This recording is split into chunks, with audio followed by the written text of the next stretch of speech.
Standing at just 5 feet tall, young Fernanda had everything to live for: a loving boyfriend, a baby on the way, and a bright future ahead. But on a warm February afternoon in 2018, she walked into a warehouse to meet someone she'd known and trusted for over 10 years. She never walked out. For 16 long months, her disappearance haunted Chile. Security footage showed her last known moments: a simple walk down a street at 5:29 p.m., carrying just her keys and phone. Then she vanished, as if the earth had swallowed her whole. The truth of what happened in that warehouse would shock even the most hardened investigators.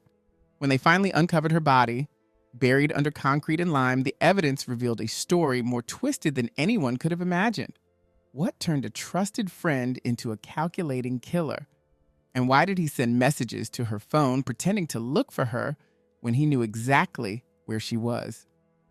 Tonight, we uncover the brutal betrayal behind Fernanda's disappearance, a case that proves the most dangerous monsters aren't strangers lurking in shadows, but sometimes the very people we trust most. Before we dive deeper into this chilling case, take a moment to hit that subscribe button and ring the notification bell. Share this video to help spread awareness about Fernanda's story. Every share helps remind us to stay vigilant, even with those we think we know best. Your support allows us to keep bringing these important stories to light and give voices to victims who can no longer speak for themselves. This is the story of Fernanda Maciel and the friend who betrayed her in the worst possible way. In the quiet suburbs of Chile, on a seemingly ordinary Saturday afternoon in February 2018, a mother watched her daughter eat her last known meal, a simple plate of beans and pico de gallo. Little did Paula know that these moments with her daughter, Fernanda, would become forever etched in her memory, haunting her thoughts in the days, weeks, and months to come. The surveillance footage tells a story that would captivate an entire nation. A petite woman, barely 5 feet tall, walking down a street at 5:29 p.m. But what makes this image particularly heartbreaking is the precious life Fernanda carried within her. A baby at 32 weeks, just weeks away from meeting the world. She had everything to live for: a loving boyfriend named Luis Peterson, a supportive family, and a new home waiting for their growing family. That afternoon, something was different. The usually cheerful Fernanda sat in uncharacteristic silence, her mother watching as she ate without engaging in her typical playful banter with her younger siblings. The weight of what was to come seemed to hang in the air, though no one could have predicted the shocking truth that would eventually surface. With just her keys and cell phone, Fernanda stepped out onto Puntiago Street, following the familiar path toward La Lima Road. The security cameras captured her crossing the intersection, a moment that would be replayed countless times in the investigation to come. But after that, she seemed to vanish into thin air. Despite the presence of other surveillance cameras in the area, none captured her continued journey. Only one neighbor, Ortega Mineo, would later claim to have spotted her walking toward the Andes Mountains. As hours turned into an agonizing night, Paula's calls to her daughter's phone went straight to voicemail. The next day, February 11th, Paula and Luis filed a missing persons report. The Carabineros, Chile's main police force, began their search, plastering the streets with posters and combing social media for clues. Yet without clear evidence of foul play, the Specialized Policía de Investigaciones de Chile, PDI, remained on the sidelines, a decision that would later prove crucial to this case. A warning to those following this story: what ultimately unfolded would shock even the most seasoned true crime followers. This is the story of Fernanda Maciel, and I'm Victor from Crimes Anatomy, where we uncover cases that prove truth is indeed stranger than fiction. As days melted into weeks and months, Fernanda seemed to have vanished without a trace. No activity on her social media, no withdrawals from her bank account, not even a single confirmed sighting. With each passing day, her due date drew closer, and the weight of her absence grew heavier. While others began to whisper their darkest fears, her family clutched onto hope with unwavering determination. To truly understand the mystery of Fernanda's disappearance, we need to step back and look at the life that led up to that February afternoon. Born in Santiago's Independencia district on May 9, 1996, Fernanda Maciel Correa started life in a complete family, but by age 3, her parents' separation forced her mother Paula to rebuild their life in Conchali, taking Fernanda and her siblings with her. At first, young Fernanda showed remarkable resilience. She maintained good grades, kept her sunny disposition, and stayed close to her father despite the distance. But as she stepped into her teenage years, storm clouds began gathering. The bright, cheerful girl slowly transformed. Her grades plummeted, her temper flared, and conflicts with everyone around her became daily occurrences. Paula, watching her daughter's transformation with growing alarm, reached out for help. In 2007, Fernanda was enrolled in a program for at-risk youth, but it didn't seem to make a difference. Instead of coming home after school, she started disappearing into the night, finding companionship among teens caught in the web of drug use. Like many young people searching for belonging, Fernanda fell into their world and substance abuse became her new reality. Though she still lived under her mother's roof, Fernanda might as well have been a stranger. She'd sleep through the daylight hours, emerging only to meet friends and feed her growing addiction. Her education suffered so badly she had to repeat a year. Then came the devastating blow. On July 2, 2012, Fernanda's father suffered a fatal stroke. She memorialized him with a tattoo of his name, but his death sent her spinning further into darkness. Every attempt by her family to reach out ended in explosive arguments. Nights became an endless cycle of alcohol and wandering, and though she managed to graduate high school by the skin of her teeth, her job as a nightclub hostess only pulled her deeper into troubled waters. One unstable relationship followed another as Fernanda's life continued its downward spiral. What makes this background so crucial to her disappearance? Sometimes the past holds the key to understanding the present, and in Fernanda's case, her history would prove more relevant than anyone could have imagined. Like a light breaking through storm clouds, Luis Peterson entered Fernanda's life. At 36, the taxi driver brought something different to the table: genuine care and stability. More importantly, he won over Paula's trust, becoming a welcome presence in their home. Under his influence, Fernanda began to change. The drug use that had plagued her life started to fade, and though their relationship wasn't perfect, marked by occasional bursts of jealousy like the time she scratched his taxi, it gave her the foundation she needed. Taking another step toward stability, Fernanda left her nightclub job for a waitressing position at a local restaurant. When pregnancy led to her unfair dismissal, she showed a newfound strength. Instead of falling back into old habits, she fought back through legal channels and won her job back through the labor board. By the time she disappeared, Fernanda wasn't just expecting a baby, she was expecting a whole new life. But the investigation into her disappearance moved at a frustrating pace. After nearly a month of dead ends, her family's patience snapped. On March 5, 2018, they filed an official complaint against the Carabineros, finally bringing in the PDI, Chile's specialized investigative police. Known for their expertise in criminal cases, the PDI launched a thorough investigation following every possible lead. First came the runaway theory. Could Fernanda have fled after a fight with Luis, or perhaps to be with another lover?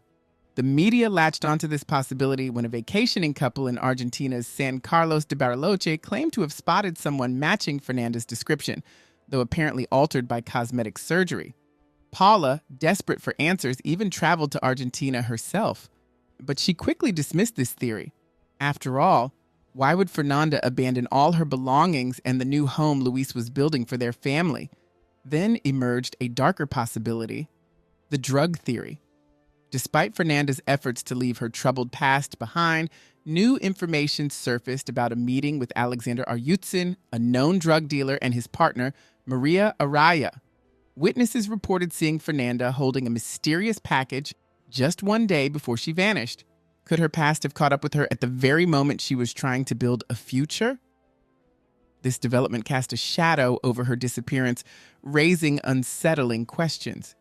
Was Fernanda's path to a better life interrupted by ghosts from her past, or was there something even more sinister at play? The investigation was about to take an unexpected turn that would shock everyone involved. One by one, the drug world connections began to crumble. Ayutzin and Area's alibis checked out. Even Joel Cuevas Flores, a local drug trafficker and Fernanda's ex-boyfriend, proved to be a dead end. There had been whispers about threats from Flores' girlfriend, Francesca Orellana, towards Fernanda the year before, but both were cleared during questioning for unrelated matters. The investigators then turned to simpler explanations. Could it have been an accident? The theory seemed plausible, a pregnant woman walking alone on that road, but this idea quickly fell apart. No accidents were reported, and most importantly, none of the other security cameras in the area caught any sign of trouble. The road that swallowed Fernanda remained stubbornly silent. Some whispered about depression, suggesting that maybe Fernanda had chosen to end her story herself. But those who knew her painted a different picture.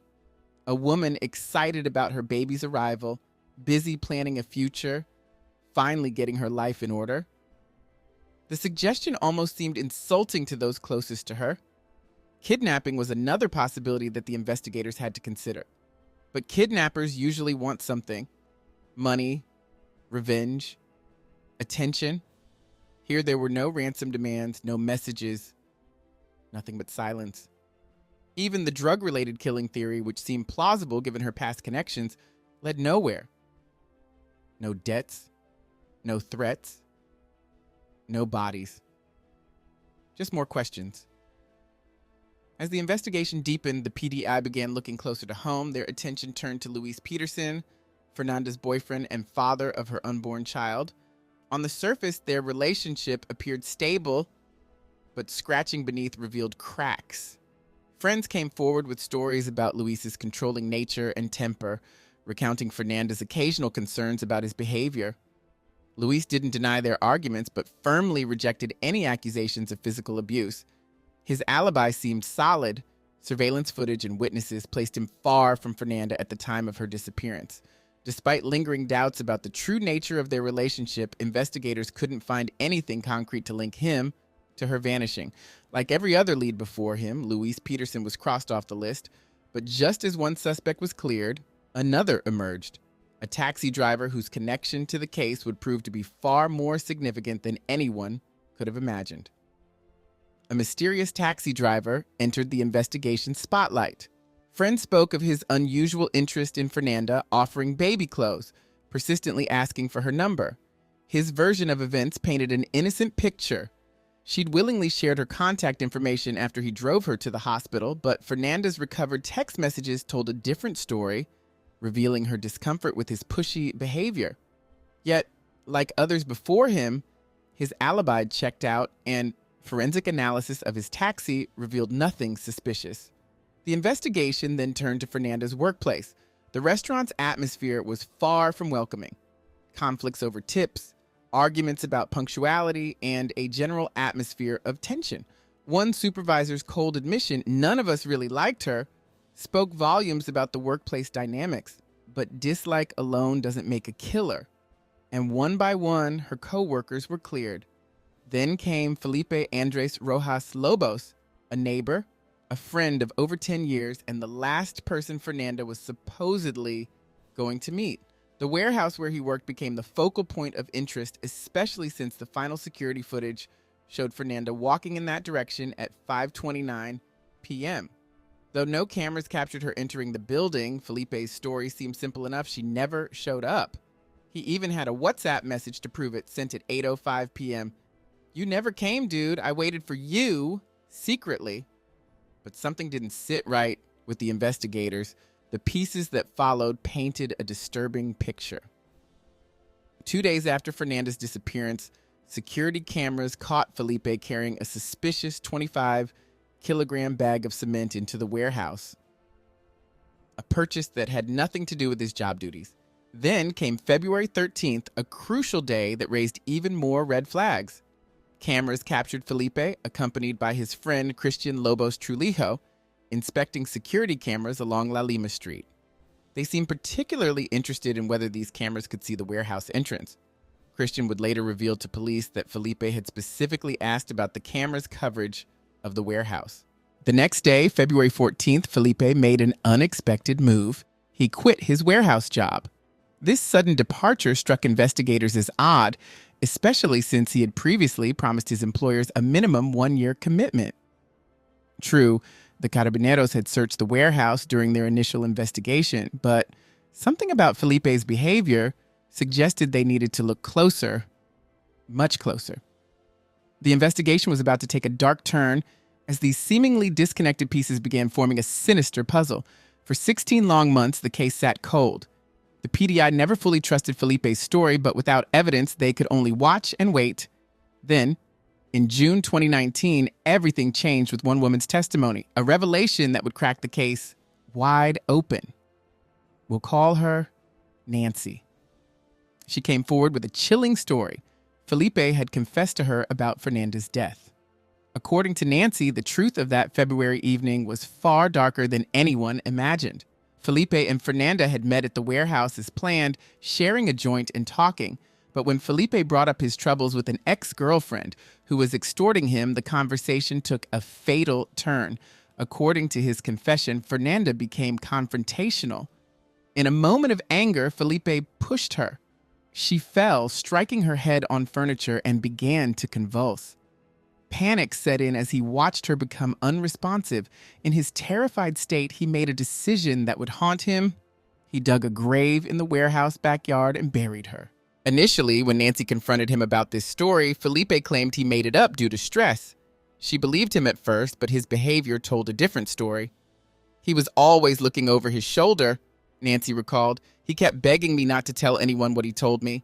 That's when she realized this wasn't just a story, this was a confession. Armed with Nancy's information, investigators returned to the warehouse on June 24, 2019. What they would uncover would be far more horrifying than even Nancy's account suggested. The search began in the warehouse's backyard, a neglected space overtaken by bushes and scattered with debris. The forensic team worked methodically, carefully removing layers of earth. At about 35 centimeters deep, they hit something solid, a concrete slab measuring 115 by 50 centimeters with a thickness of 5 centimeters. That mysterious bag of cement from the security footage suddenly made terrible sense. Beneath the slab, they found a layer of white powder, lime, as later analysis would confirm. As they dug deeper, a white shoe emerged from the earth, still attached to a human foot. The discovery confirmed their worst fears, but what lay wrapped in that white tarp would reveal a truth even more horrifying than they'd imagined. The discovery revealed a scene that would haunt investigators for years to come. Fernanda's body lay in a forced fetal position, her hands bound with cloth. Though the body was remarkably preserved, the evidence of violence was unmistakable. Her dress pulled up, undergarments torn and displaced, telling the terrible story of her final moments. The mummification of the body, preserved by the combination of lime and cement, had kept many crucial details intact. When Paula arrived at the scene, her heart shattered as she recognized her daughter's earrings and clothing. Though they needed official confirmation, the tattoos and fingerprints would soon verify what a mother's heart already knew. They had found Fernanda. Dr. Vivian Bustos Bacareso led the forensic team's examination. The body's preserved state, untouched by insects, suggested an immediate burial after death. But it was what they found during the autopsy that revealed the true horror of Fernanda's final moments. A fractured hyoid bone, that small U-shaped bone in the neck, told part of the story. The hemorrhaging in her neck muscles, the sternothyroid and sternohyoid, told the rest. Around her neck, they found a canvas ligature pulled tight enough to break bone. The evidence painted a clear picture. Fernanda had been strangled. The violence triggered early labor. In those final moments, as Fernanda struggled for breath, her unborn child also fought for life, but ultimately succumbed as amniotic fluid filled its tiny lungs. The weight of the concrete slab and soil above would later force the baby's body from its mother's, a final indignity in this tragedy. The crime scene yielded more evidence. Fernanda's rusty keys with their distinctive heart-shaped chain, her torn clothing speaking of a desperate struggle, and a San Juan cement wrapper matching Felipe's February 12th purchase. Each item added another piece to this terrible puzzle. Security footage helped investigators piece together the timeline. Felipe arrived at the warehouse by bicycle. 12 minutes later, cameras caught Fernanda's final recorded moments, crossing Puntiago Street toward the warehouse, disappearing behind dense vegetation. She was walking toward what she thought was a friendly meeting, unaware of the horror that awaited. The evidence was building toward a conclusion that would shock even the most hardened investigators. This wasn't just a crime of passion or an accident covered up. The details suggested something far more sinister. The security footage continued to tell its story. At 5:33 p.m., two dogs were seen leaving the warehouse, Felipe likely taking them out after getting Fernanda inside. Then came a crucial 2-hour window from 5:33 p.m. to 7:34 p.m. when the unthinkable occurred. When Felipe finally emerged on his bicycle at 7:34 p.m., his behavior spoke volumes. Instead of taking the direct route home, right next to Fernanda's house, he chose a circular path. To investigators, this wasn't just a casual detour. It was the guilty wandering of a haunted man. The evidence continued to mount. On February 12th, security cameras caught Felipe at a Conchali hardware store buying a 25-kilo bag of San Juan cement, the same brand whose wrapper would later be found with Fernanda's body. He made multiple trips on his bicycle, each time carrying materials that would help conceal his crime. The next day brought more damning footage. Felipe carefully examining street cameras along La Lima Street. Then came his sudden resignation on February 14th, actions that painted a picture not of innocence, but of a man desperately trying to cover his tracks. When the trial began on March 6, 2023, the prosecution brought forward an overwhelming array of evidence.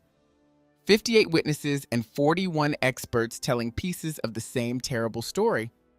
They emphasized the betrayal at the heart of the crime, a pregnant woman murdered by someone she'd trusted for over a decade. Felipe's defense attempted to secure a retrial, but the mountain of evidence proved insurmountable.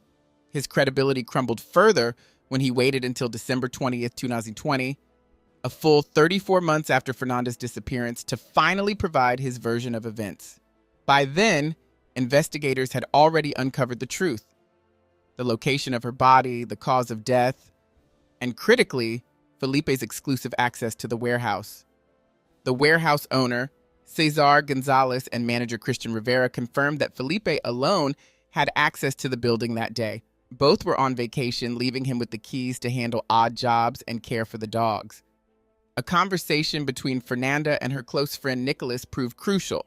She had told him specifically that she was going to meet Felipe at the warehouse. Each piece of evidence tightened the net around Felipe, but the full horror of what happened in those 2 hours between 5:33 p.m. and 7:34 p.m. would soon come to light, revealing a crime that would shock even the most hardened court officials.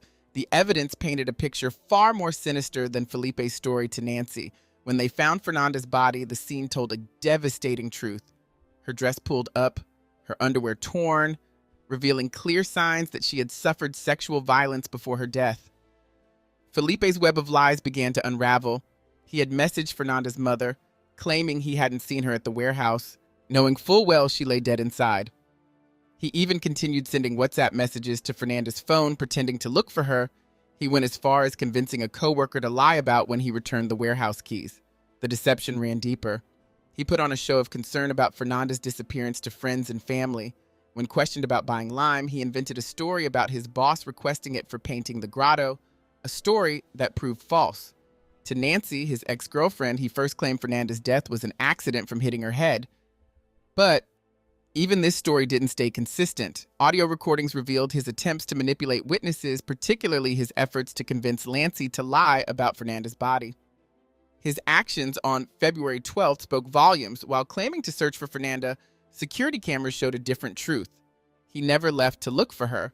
Instead, he made 2 trips into the warehouse carrying bags, likely filled with cement and mortar, leaving around 4:18 p.m. He wasn't searching, he was covering his tracks. Throughout it all, Felipe showed a chilling lack of emotion. Witnesses described him as cold and calculating, even making cruel jokes about Fernanda's death, saying she's cooking somewhere now. The prosecution painted him as a narcissistic psychopath, someone who viewed his actions with frightening detachment. The full horror of Fernanda's last moments emerged through months of investigation. On that fateful day of February 10th, 2018, she left home for what she thought was a simple meeting. Her neighbor and supposed friend of over 10 years, Felipe Rojas Lobos, had asked her to come to a warehouse at 1635 La Lama Street in Conchali. She trusted him completely, bringing only her phone and keys, But Felipe had planned everything meticulously. Days before their meeting, he had already prepared for her murder, digging a grave in the warehouse courtyard, a hole measured precisely to fit Fernanda's body. It was a betrayal of trust that would haunt her family and community forever. Added elements to enhance the narrative. The weather that day had been unusually warm for February, making the warehouse feel like an oven. Neighbors would later recall seeing Felipe acting strangely in the days leading up to the crime, spending unusual hours at the warehouse, making multiple trips to hardware stores, and appearing increasingly agitated. A security guard who worked nearby remembered seeing Fernanda walk toward the warehouse that day.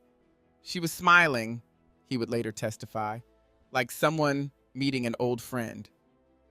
This detail would later haunt investigators, underlining the terrible betrayal of trust that led to her death. The prosecution also uncovered Felipe's internet search history, revealing months of calculated planning, searches about body decomposition, effects of lime on organic matter, and local missing persons cases that had gone unsolved. This wasn't a crime of passion, it was a meticulously planned execution. On that February afternoon, as the sun began its descent, Fernanda walked into the warehouse at 5:30 p.m., unaware she was stepping into a carefully laid trap. 3 minutes later, Felipe released the dogs from the warehouse, a calculated move that revealed the depths of his planning. He had thought of everything, even removing potential witnesses to what would follow. The attack was brutal in its execution. Felipe, towering over 6 feet tall, targeted Fernanda from behind. A woman barely 5 feet tall, made more vulnerable by her pregnancy. The size difference was stark. She never stood a chance. What followed was an act of unspeakable violence, as Felipe betrayed years of friendship in moments of savage brutality. Despite her desperate attempts to fight back, he overpowered and restrained her. The true horror of Fernanda's final moments emerged through forensic investigation. While initial reports suggested death by strangulation, Dr. Carmen Cerda's detailed analysis revealed an even more terrifying possibility. The evidence pointed to a different cause of death: suffocation. Felipe, believing he had already killed her, wrapped her so tightly in cloth, forcing her body into a fetal position that she couldn't breathe. She was still alive when the earth began covering her. In that shallow grave, 2 lives slipped away. As Fernanda struggled for her final breaths, trapped in cloth and soil, her unborn daughter Josefa also fought a losing battle, ultimately drowning in amniotic fluid. They had already chosen her name, made plans for her future, all erased in moments of inexplicable cruelty. Felipe's attempts to hide his crime were methodical but remarkably careless. At the crime scene, investigators found receipts from the hardware store, evidence of his purchases of cement and floor mortar. These receipts, carelessly left behind, seemed to mock the very idea of a cover-up, leading many to question how someone could be so meticulous in planning a murder, yet so sloppy in concealing it. Authors note, the discovery of these receipts at the crime scene remains one of the most puzzling aspects of this case. It stands as a stark reminder that even the most calculated criminals can make inexplicable mistakes. Justice finally arrived on April 25, 2023. The court, considering the extreme brutality of the crimes and the aggravating circumstances of treachery, sentenced Felipe Andres Rojas Lobos to qualified life imprisonment, the maximum penalty possible. The sentence reflected not only the horror of his actions, but also the need to maintain public faith in the justice system. In the end, this case wasn't just about the loss of one life, but 2. Fernanda and her unborn daughter Josefa became symbols of the devastating impact of domestic violence and betrayal. Their story, though tragic, serves as a powerful reminder of the importance of protecting vulnerable members of our society and ensuring that justice, however delayed, is ultimately served. This haunting case leaves us with questions that may never be answered. What really happened to Kavita Reyna on that August afternoon? While the police believed they had their suspect, the court said otherwise. A mother went missing, a family was destroyed, and somewhere between evidence and proof, justice slipped away. Today, Kavita's story serves as a chilling reminder that sometimes the scariest monsters aren't hiding in the shadows. They might be running the local shop, greeting you with a smile, or stitching your clothes. Her case changed how Indor's police handle missing persons reports and showed how public pressure can transform a routine investigation into a citywide manhunt. But perhaps the most disturbing part The person who did this might still be walking free, living a normal life while Kavita's family continues to search for closure. In a twist that feels more like a nightmare than reality, a case with dismembered remains, forensic evidence, and phone records still couldn't secure a conviction. Some say time heals all wounds, but for Kavita's family, time has only deepened the scars. Her daughter, who waited at that bus stop, grew up without a mother. Her husband's fight for justice ended in heartbreak. And somewhere in Indore, a killer might be reading the same newspapers that once carried Kavita's story. Next time you think nothing bad could happen in those few minutes when you step out of your house, remember Kavita Reyna, because sometimes the smallest decisions can lead to the biggest tragedies. If this story moved you, share it with others.